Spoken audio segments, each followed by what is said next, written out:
Assalamualaikum warahmatullahi wabarakatuh. Selamat pagi, salam sejahtera untuk kita semua. Perkenalkan, saya Dr. Nuraini Kaliki, SPMSI, dosen Prodi Ilmu Kelautan, bidang Ilmu Teknologi Hasil Perikanan, Fakultas Perikanan dan Kehutanan, Universitas Muhammadiyah Maluku. Sebagai seorang dosen, saya harus menjalankan tridharma perguruan tinggi meliputi pengajaran, penelitian, pengabdian kepada masyarakat yang dilakukan secara profesional dan bertanggung jawab. Dalam proses pengajaran, saya mengampu beberapa mata kuliah seperti Biologi Laut 3 SKS, Kimia Dasar 3 SKS, Oceanografi Kimia 3 SKS, dan Dasar-Dasar Teknologi Hasil Perikanan 3 SKS. Dari beberapa mata kuliah tersebut, saya memilih satu mata kuliah yaitu Dasar-Dasar Teknologi Hasil Perikanan karena mata kuliah ini sesuai dengan spesifik dari bidang ilmu saya. Mata kuliah Dasar-Dasar Teknologi Hasil Perikanan ini menjelaskan tentang cara penanganan ikan mulai dari kondisi saat ikan ditangkap di laut, kemudian penanganan ikan di atas kapal, penanganan pada tempat pendaratan ikan, dan penanganan selama transportasi sampai ke konsumen. Tujuan dari pembelajaran mata kuliah ini ada dalam RPS, yaitu mahasiswa mampu menjelaskan tentang ruang lingkup dasar-dasar pengolahan dan pengawetan. Yang kedua, mahasiswa mampu menjelaskan tentang hasil perikanan. Yang ketiga, mahasiswa mampu menjelaskan tentang pengawetan ikan. Yang keempat, mahasiswa mampu menjelaskan tentang biokimia hasil perikanan dan mikrobiologi pangan ikan. Yang keempat, mahasiswa mampu menjelaskan tentang teknologi proses termal dan dalam hasil perikanan. Yang kelima, mahasiswa mampu menjelaskan tentang mikrobiologi pangan ikan. Dan yang keenam adalah tentang teknologi hasil perikanan.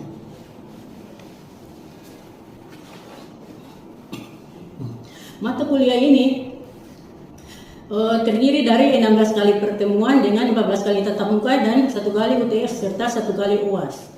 Dalam proses pembelajaran, saya menggunakan metode pembelajaran aktif dan juga studi kasus, di mana metode pembelajaran aktif saya memberikan perkuliahan dan tugas, serta studi kasus saya memberikan makalah kepada mahasiswa dan mereka berdiskusi dan juga mencari solusi dari pemecahan masalah tersebut. Saya juga menyusun RPS dan membuat buku ajar. Ini buku ajarnya Dasar-Dasar Teknologi Hasil Perikanan, baru saja terbit. Saya juga menyusun media pembelajaran berupa PowerPoint interaktif serta diskusi dan tanya jawab dengan mahasiswa. Untuk proses asesmen penilaian semester, saya menggunakan skor 15% untuk kehadiran, 10% untuk tugas, praktikum 20%, UTS 30%, dan UAS 40%. Saya selalu berusaha untuk memberikan suasana belajar yang nyaman dan interaktif agar dapat mendorong mahasiswa untuk berpikir kreatif dan kritis ketika memecahkan suatu permasalahan. Selanjutnya, marilah kita melihat video pembelajaran dari saya, yaitu untuk mata kuliah Teknologi Hasil Perikanan. Assalamualaikum warahmatullahi wabarakatuh. Waalaikumsalam warahmatullahi wabarakatuh. Hari ini kita masuk pada mata kuliah Dasar-Dasar Teknologi Hasil Perikanan pada pertemuan kedua, yaitu penanganan hasil perikanan. Sebelum Ibu masuk dengan penanganan hasil perikanan ini, perkuliahan penanganan hasil perikanan ini, kita akan melakukan pretest. Kalian mengerjakan soal dalam waktu 10 menit.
Jangan lupa menulis nama, NIM, dan program studi.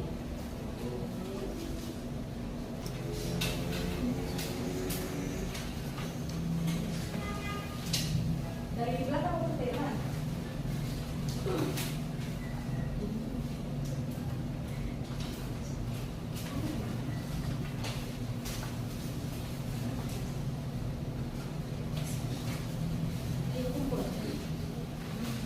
Oke, kita lanjut.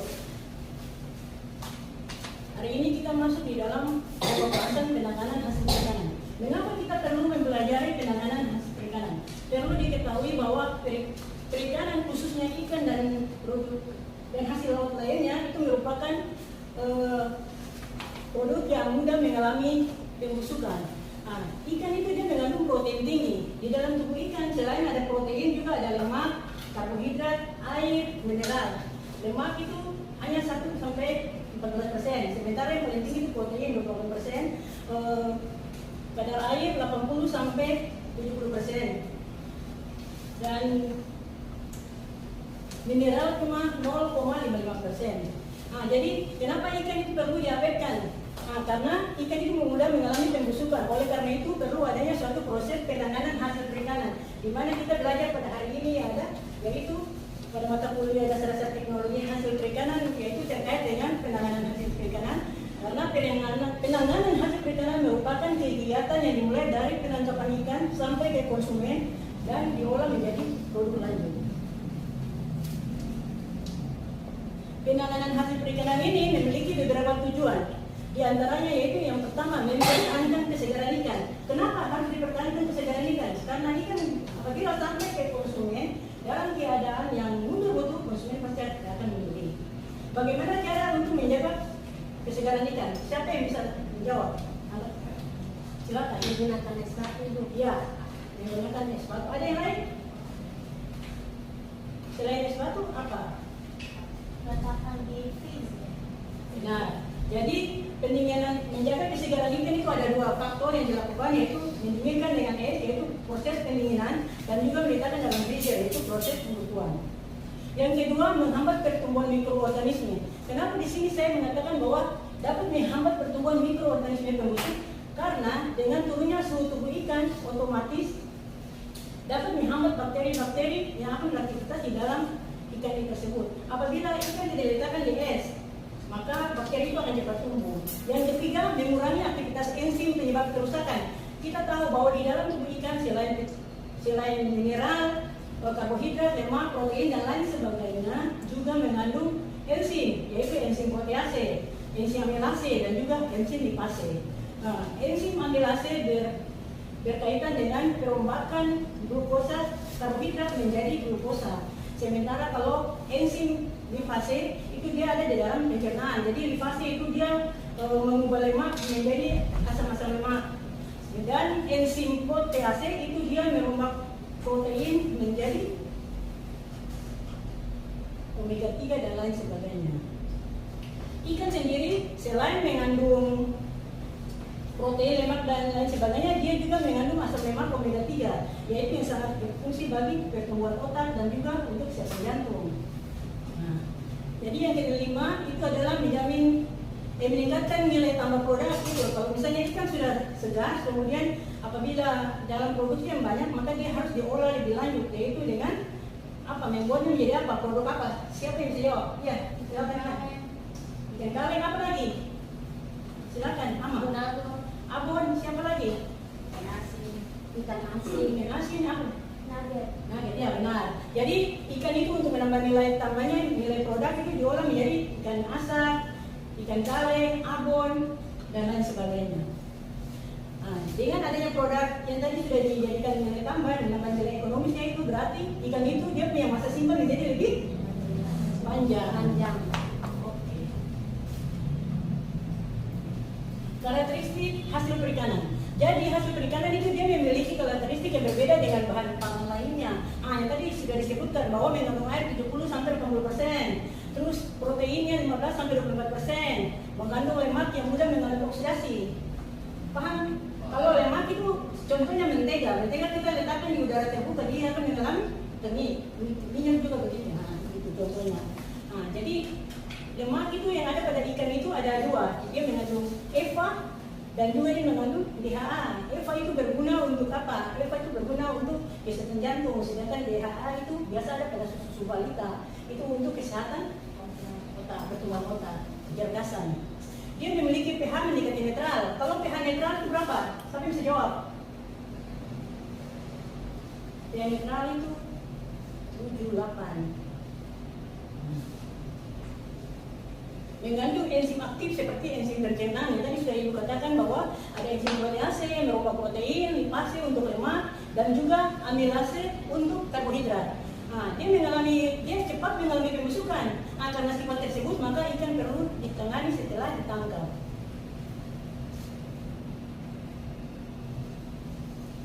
Bagaimana penyebab kerusakan pada ikan? Jadi pada ikan itu ada beberapa jenis kerusakan, yaitu kerusakan disebabkan oleh enzim, kerusakan yang disebabkan oleh kimia, dan juga kerusakan yang disebabkan oleh penanganan handling yang tidak baik, yaitu kerusakan fisik. Jadi kalau kerusakan enzim itu setelah ikan mati, enzim dalam tubuh ikan itu dia masih bekerja. Jadi enzim yang tadi tiga itu di dalam tubuh ikan dia masih bekerja. Penyebabnya adalah, jadi kalau misalnya ikan mati tidak ditangani dengan es, berarti kan kalau menggunakan es otomatis dia punya suhu tubuh menjadi menurun. Itu bisa menghambat aktivitas dari bakteri. Jadi kalau aktivitas bakteri dan juga enzim. Jadi kalau misalnya enzim itu tidak dihambat dengan es, berarti nanti dia akan terjadi perubahan daging, perubahan warna, dan juga penurunan tekstur. Tekstur menurun itu adalah ikan itu apabila kita tekan yang dari daging tidak elastis lagi. Jadi dia punya tekstur yang tadi teksturnya keras, kenyal, dia menjadi lebih lembek. Paham? Paham itu. Yang kedua kerusakan kimia. Kerusakan kimia itu yang tadi itu oksidasi lemak. Karena dia memiliki lemak, makanya apabila dibiarkan di udara terbuka dia akan teroksidasi. Dia kerusakan akibat kimia ini bisa ditandai dengan oksidasi lemak. Itu contohnya setengah ikan, dia bau tengik, terus dia terjadi perubahan warna, akibatnya dia mengalami penurunan gizi. Yang ketiga kerusakan fisik. Kerusakan fisik itu bagaimana? Kerusakan fisik ini pada saat mereka pancing atau mereka menangkap dengan katrol, itu ikannya tuh diletakkan bertumpuk-tumpuk, makanya dia ada yang luka, dia punya kulit terkupas, atau dia punya insangnya kena pancingan, terus dia punya penanganan yang kasar, misalnya di dalam bot disusun aja begitu, tidak diatur dengan rapi, makanya ikan akan mengalami kerusakan fisik. Dan yang lebih penting itu adalah pengemasannya. Pengemasan ini kan juga harus lebih baik, karena kalau pengemasan yang tidak baik akan berakibat buruk pada ikan itu sendiri.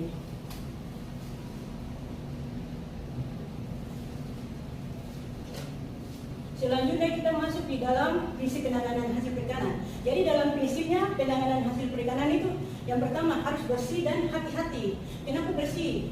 Kalau kita misalnya ikan yang baru kita tangkap atau baru ditangkap atau dibeli di pasar, apabila tidak ditangani dengan bersih dan cepat, dia akan mengalami orang bilang melek, mundur-mundur. Itu. Jadi yang kedua harus segera menggunakan es. Bagaimana dengan es? Suhu ikan dengan menggunakan es berarti kita menurunkan suhu tubuh ikan menjadi 0 derajat Celcius, dia lebih rendah. Dengan rendahnya itu makanya aktivitas segala enzim bakteri yang ada dalam tubuh ikan itu dihentikan. Yang ketiga adalah menghindari ikan itu terbentur, yang tadi bilang karena kerusakan fisik berarti ternyata tidak berhati-hati, ikan akan rusak, dia punya kulit dia terkelupas, dia punya insangnya luka, atau dia punya sisipnya terlepas dan dia akan mengalami kemunduran.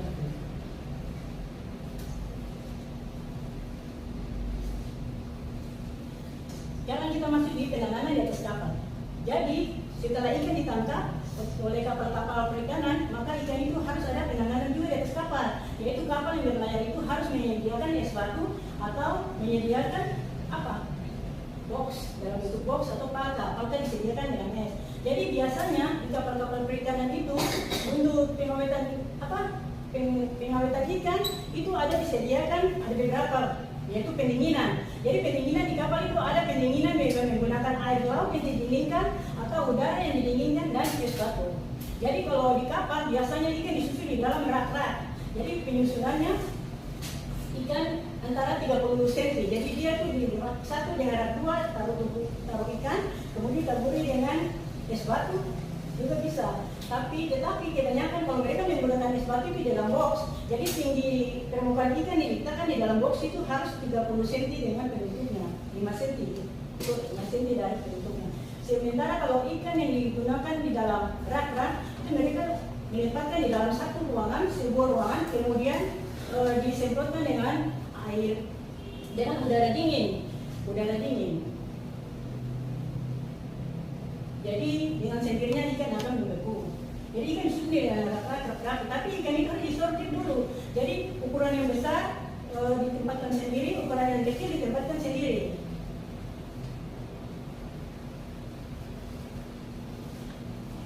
Jadi untuk rasio pemberian ikan dan es itu 1:1. Jadi misalnya esnya 1 kilo, ikannya juga 1 kilo. Yang kedua, penanganan saat pendaratan. Jadi pada saat pendaratan ini itu lebih hati-hati karena pembukaran itu harus hati-hati. Kadang-kadang kan mereka menggunakan alat-alat yang tidak diinginkan. Jadi pada saat mereka membuka peti kemas atau gimana ikannya ada yang terluka atau gimana. Pembukaran harus hati-hati, terus harus sortasi maksudnya ikan mana yang masih bisa layak dijual, mana yang tidak, dan mana yang sudah memang dia punya mutu sudah turun, disortasi. Atau bisa juga disortasi berdasarkan ukuran besar dan kecilnya. Yang ketiga, grading. Sesudah grading berarti ada proses penimbangan. Jadi tadi harus ditimbang apakah dia mengalami penyusutan atau tidak selama transportasi tersebut, kalau menggunakan es kan. Yang keempat, penyimpanan sementara. Yang ketiga, transportasi. Transportasi ini dalam waktu transportasi kita harus menggunakan wadah yang berisolasi. Misalnya ini styrofoam. Kalian tahu wadah styrofoam tuh yang biasa mereka taruh yang besar wadah putih, taruh es, taruh ikan. Kalau contohnya di pasar-pasar di Kota Ambon, biasanya mereka menggunakan box dari styrofoam. Itu contohnya. Dan kenapa mereka menggunakan itu? Karena dia bisa menjaga suhu tetap rendah dengan adanya es batu. Atau bisa juga mereka menaruh barang. Pada es batu itu ditaruh barang, itu juga bisa dipertahankan. Es batu tidak cepat cair. Kenapa menggunakan kotak? Untuk terhindar dari sinar matahari langsung. Kalau ada kotak kan berarti tertutup.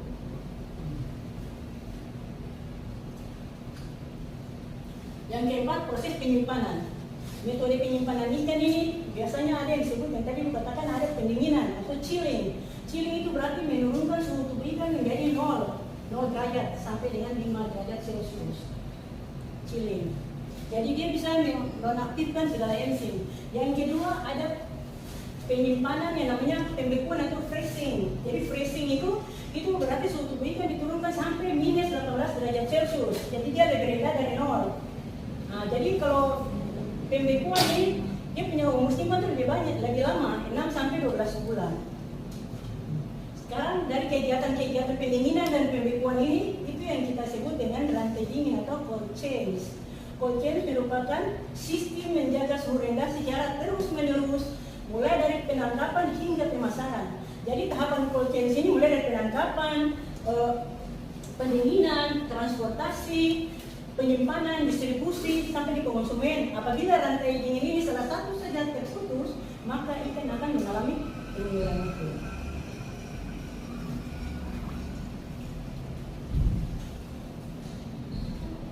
Tapi untuk penanganan ikan yang lebih penting lagi itu dalam bekerjanya. Jadi higienis itu diperlukan untuk misalnya orang yang bekerja di kapal ikan, itu dia punya pakaian harus bersih, dia harus memakai masker, dia harus memakai semuanya. Di kapal ikan khususnya di dalam tempat untuk pengawetan ikan itu, jadi dia tuh harus memakai masker, memakai pakaian kerja khusus. Jadi dia harus steril. Karena kalau dia tidak bersih juga bisa jadi dia membaju juga ada membawa bakteri.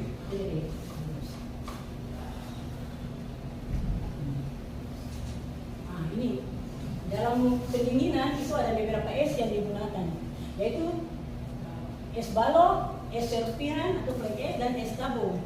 Fungsi es sendiri yang tadi, siapa tahu fungsi es itu untuk apa? Coba angkat tangan, yang tahu jawab. Untuk mendinginkan. Untuk mendinginkan. Yang kedua untuk menurunkan suhu. Kalau itu orang pasti tahu untuk ini, tapi yang paling tepat itu adalah menurunkan suhu ikan. Terus menghambat pertumbuhan bakteri, mengurangi aktivitas enzim dan mempertahankan kesegaran ikan. Nah, sekarang kita masuk ke sanitasi dan higienis. Sanitasi itu meliputi peralatan yang digunakan. Kalau untuk misalnya di kostor, pendinginan ikan di kostor itu dia sudah pembekuan pabrik kostor. Nah, jadi itu tuh ikan yang habis ditangkap dimasukkan ke kostor itu harus bekerjanya itu harus higienis, sanitasi dan higienis harus diperhatikan. Jadi peralatannya bersih, air bersih, tempat kerjanya bersih, wadah yang digunakan juga harus bersih. Nah, dia punya pekerja juga harus mencuci tangan, menggunakan sarung tangan atau menggunakan celemek, menggunakan penutup kepala. Jadi dia tidak sembarangan langsung menangani ikan. Jadi dia harus steril untuk mencegah yang tadi yang ada bakteri apa segala macam.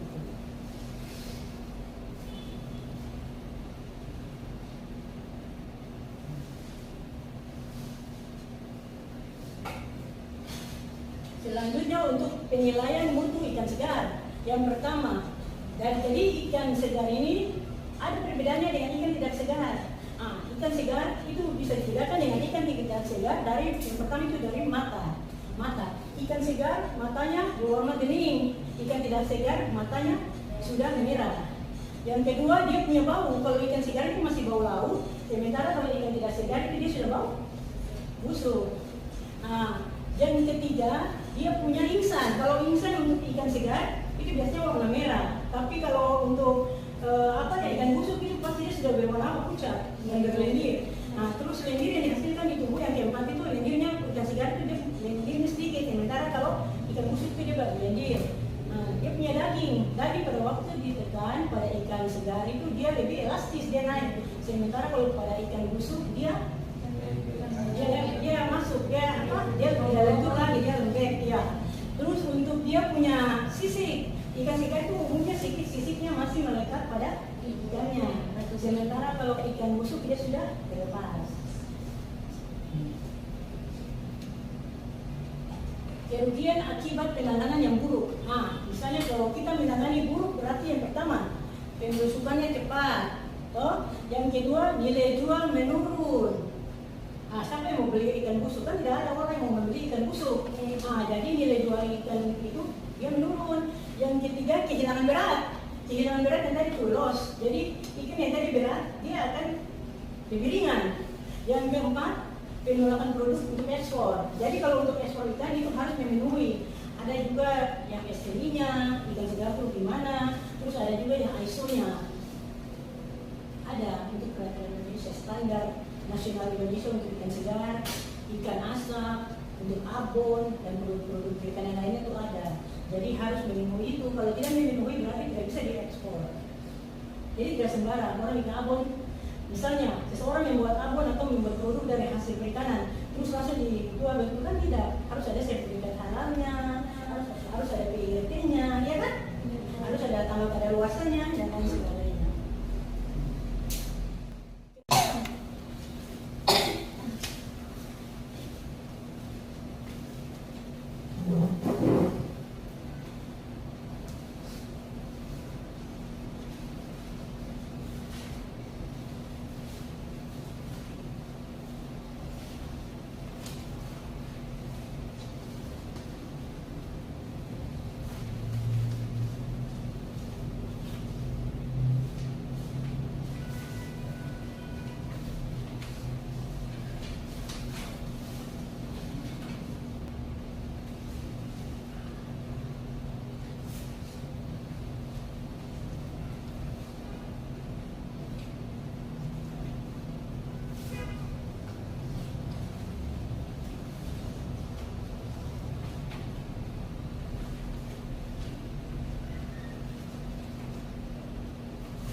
Semua sudah tulis nama? Sudah, Ibu. Jangan lupa mengisi absen ya. Ya.